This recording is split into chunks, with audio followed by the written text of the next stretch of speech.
I've entitled this series through the Sermon on the Mount, Rock Solid, because Jesus says that the wise person is the one who hears the teachings of Jesus and then puts them into practice. He is like a man who builds his house on a solid rock, and when the storms of life have done their best to destroy him and to tear him down, he's found standing strong. We all want to live rock solid lives. And I think you will agree that everything that we've heard him say through this sermon so far is worthy of our attention and makes sense to just put it into practice. So today we're going to look at an instruction that we all really need and really need reminding of regularly. It addresses an issue so important, and that's because so much is at stake. I saw it in my own life, and now as a pastor of 30 years, sadly I've seen it in the lives of hundreds of other Christians too. It is perhaps one of the most harmful things that we can do, and not just for us, but maybe one of the most destructive things that we can do for the reputation of the church and the glory of God. It happens in the form of a progression. We start out thinking that we're okay. And then at some point in our lives, the Holy Spirit convicts us of our sinfulness, of our brokenness. We realize that we stand condemned before a holy God and that we need to be reconciled to Him. We need to be forgiven. We then discover the incredible news that forgiveness and reconciliation is offered to us freely by God because of His mercy and His grace. In time we learn about Jesus and how He paid the price for our sin by giving up His life on a cross in our place. We place our trust in Him. We believe in Him. And in that moment, we enter into a new relationship with God as forgiven children of God who get to call God Heavenly Father. And then as a child of God, we begin to trust Him and love Him. And people who trust God and love Him obey Him. And we start to obey Him, and as a result of this, we see some real life changes. We replace the old with the new in regard to our relationships and our behavior and our speech and our values. And as a result of that, our lives are radically turned around. With this turning comes blessing. We find the blessing of God being experienced in our lives in a very real way, in a tangible way, and it feels good. We like the new us. We like what we see, and we feel good about it.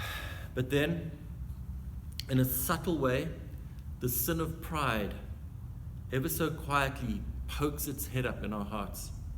We talk about our victories over our sin and the good changes that we've made in our lives. We compare the new us with the old us and are disgusted with the old us. But then we begin to look at those who are still trapped in the old way of living with a certain level of disdain. We feel a sense of superiority over them. Superiority over those who are still happily doing the stuff we learned was so harmful and so sinful. Then as our feelings of self-righteousness grow, we turn our attention to those who are Christians.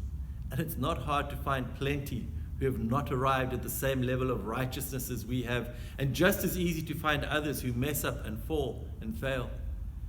And because they should know better, we judge and condemn mercilessly. People are hurt in the process. The church goes from being a safe place of grace to a harsh, critical world in which we dare not admit that we sin and fear being found out when we do. The perception of God that we radiate is so far from true that those looking for some kind of spiritual home dare not enter because they feel that they will find better acceptance at a bar than at a church. May God forgive us.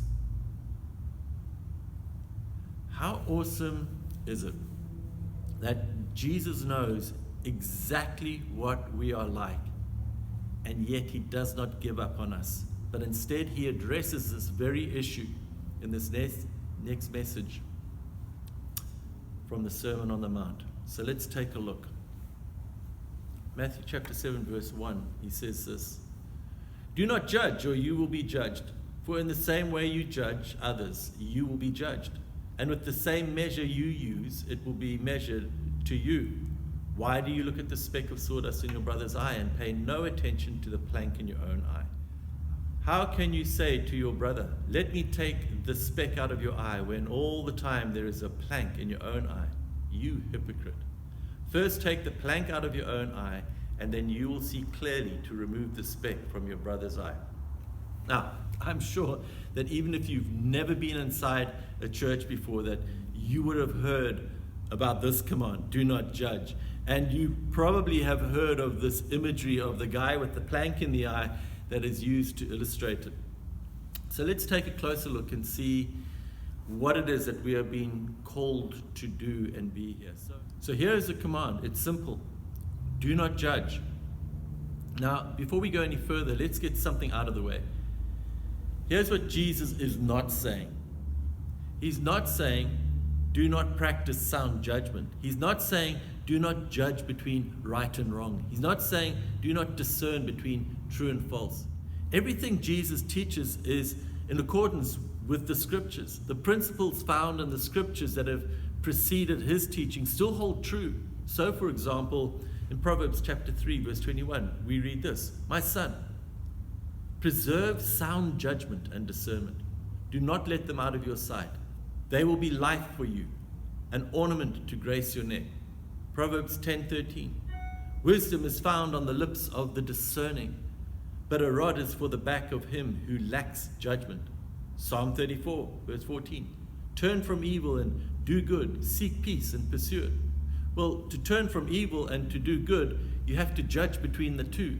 You're going to have to make a distinction between what is evil and what is good for you to be able to do that. In fact, being able to judge between good and evil is a sign of spiritual maturity. Check out what was written in Hebrews chapter 5, verse 13. "Anyone who lives on milk, being still an infant, is not acquainted with the teaching about righteousness. But solid food is for the mature, who by constant use have trained themselves to distinguish good from evil." So we need to practice sound judgment, be able to judge between good and evil. And he's not saying that we should not discern between true and false. A little later on in this very chapter, Jesus says, "Watch out for those false prophets. They come to you in sheep's clothing, but inwardly they are ferocious wolves. By their fruit you will recognize them." I think we get the idea. Jesus is not suggesting throwing out sound judgment. What he is saying that we should guard against developing a judgmental spirit. What he is speaking about is judging others in a way that condemns them and sets ourselves up as being the superior judge in some way. He builds on this command first with a warning, and then he goes on to a way. Firstly, the warning. Do not judge, or you too will be judged. Why should we not judge? The answer is simple. Because if you do judge, then you too shall be judged. And not only will you be judged, but he goes on, for in the same way you judge others, you will be judged. And with the measure you use, it will be measured to you. Now, I don't know if you've picked up on a theme that has been going on through this series so far. But consider how many times we are encouraged to think about how what we do in the here and now affects what our experience will be in eternity. Again and again, Jesus has spoken about how our actions today affect our reward in heaven. Right at the beginning, he spoke about being persecuted for our faith and how that will end up in an eternal reward. He spoke of doing acts of righteousness in secret rather than for men to see, because our Father who is unseen sees these things and he will reward us. He speaks about not storing up treasures on earth here, but storing up treasures in heaven. So here too, he's warning us. How you judge others here will set the standard against which you will be judged, both in this present life, but also in eternity. This idea is not new with Jesus. The conclusion Solomon came to at the end of Ecclesiastes was this, chapter 12, verse 13. Now all has been heard. Here is the conclusion of the matter. Fear God and keep his commandments, for this is the whole duty of man. For God will bring every deed into judgment, including every hidden thing, whether good or evil. And the big question then is this. When you stand before God, how do you want him to judge your actions? I know how I answer that question. I want to be judged with mercy and grace. If all is laid bare before God, and it will be, I need mercy and I need grace. How about you? How do you want to be judged? Do you want to be judged in the same way that you have judged others? Do you want the same measures used against you that you hold others to? Take a moment and think about this. Do you want to be judged with the same aggression you have judged someone else? Do you want to be judged with the same intolerance for their sin as you have shown? With the same disdain for their weakness and failures as you might have displayed? Jesus gives us a heads up, and it comes alongside this crazy truth. You are determining how he will judge you by how you judge others today. So that's the warning, and in true Jesus fashion, after the warning comes the way. And here it is. Why do you look at the speck of sawdust in your brother's eye and pay no attention to the plank in your own eye? How can you say to your brother, let me take the speck out of your eye, when all the time there is a plank in your own eye? You hypocrite, first take the plank out of your own eye, and then you will see clearly to remove the speck from your brother's eye. Here is the way. Don't see yourself as a judge. See yourself as a brother. You see, when we set ourselves up as a judge, all we see are the specks in other people's eyes. We do not see how sinful we are. We don't see the plank in our own eye. We can pick out the smallest issue in someone else, while all the while ignoring the glaring faults in our own lives. Jesus reserves a very powerful word for people like this. Hypocrite. None of us want to be called a hypocrite, especially by Jesus. But when we are so concerned about the failures and the weaknesses in others that we do not pay attention to our own sin, then that's exactly what we are. That's what you become when you see yourself as a judge. But when you see yourself not as a judge but as a brother, things are different.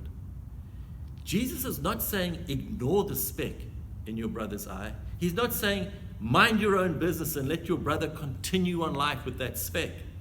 Because remember, that speck represents something wrong, something harmful, perhaps even sinful in your brother's life. It's not the loving thing to just ignore that and leave your brother with that harmful, hurtful speck in his eye. You want to help him get rid of it, to remove the speck in his or her eye. And as a brother or a sister, there is a way to do this. And it is this. First, deal with the plank in your own eye. As a brother, we all know that we have our own fair share of specks and planks. And if we're going to have any chance of helping anyone else, then we need to deal with our own speck and plank first. Here's why. Only when you have dealt with your own sin will you be able to see clearly enough to help. So, for example, it could be asked, is your pride clouding your ability to see what's going on in your brother's life? Is your unresolved anger towards someone else for an offense against you causing you to overreact toward a brother who may have done something similar to someone else? Is your greed perhaps preventing you from seeing what's truly best for your brother and not for you. The goal as a brother is to help your brother get rid of his speck. And so another reason why we need to get rid of the plank in our own eye is this: our approach. You see, when we have first already paid attention to our own plank, we know what it is like to have felt the pain of the plank.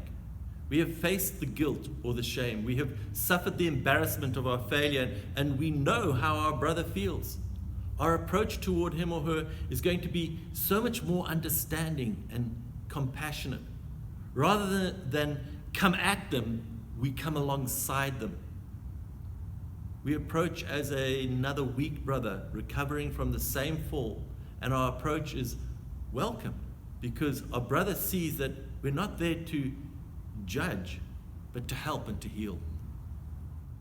You see, when we have dealt with the plank in our own eye, we have experienced the mercy and the grace of God, the forgiveness and the healing that He offers. And it is that which we offer our brother. If He can forgive us from our plank, then He can surely get rid of your speck. I think that is the better way. I think that the reason that so many people do not want to come near Christians or the church is because they see no reason to expose themselves to the harsh, condemning eyes of proud, arrogant judges. I think the reason that so many people leave churches vowing to never set foot in one again is because they could not stand the constant glare of the judges, even if they're only looking out of one eye. Imagine how different it could be. What if instead of judges, they found brothers and sisters? What if those brothers and sisters spent more time dealing with their own planks in such a way that people would be willing to ask them to then take a look at the speck that they are struggling with? And what if they were then handled with empathy by those who know what it means to be forgiven and restored? Let's pray together. Heavenly Father, thank you for the words of Jesus today. Forgive us for our pride. Help us, Father, to see ourselves as brothers and sisters and not as judges. Give us the ability and the courage to deal with our own sin so that we will be in a good place to graciously help those around us who wish there was someone to help them with theirs. Pray in Jesus' name. Amen. Thank you for joining us today. Hope you have an awesome day. Don't forget about our Crossroads Christmas giving opportunity. You can go and check it out on Facebook. Be generous and let's bless those kids this Christmas. Have an awesome day.